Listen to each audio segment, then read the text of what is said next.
स्वामी विवेकानंद जयंती दरवर्षी जानेवारी 12 रोजी साजरी केली जाते आणि याच दिवशी राष्ट्रीय युवा दिन म्हणून साजरा होतो, कारण त्यांचे विचार तरुणांना प्रेरणा देतात.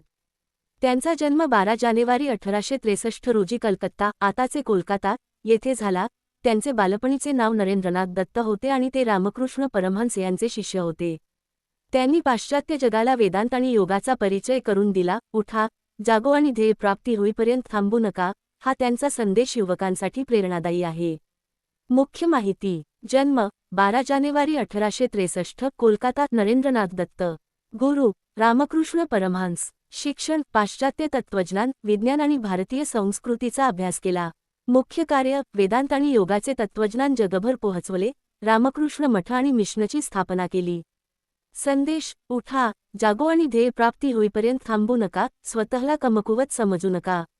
महत्त्व. त्यांचा जन्मदिवस राष्ट्रीय युवा दिन म्हणून साजरा केला जातो, कारण त्यांचे विचार तरुणांना देशभक्ती, आत्मविश्वास आणि सेवाभाव शिकवतात. त्यांनी सांगितले की अध्यात्म केवळ स्वतःसाठी नसून समाजासाठीही असावे, ज्यामुळे जीवनाचा खरा उद्देश आंतरिक शक्ती ओळखणे आहे.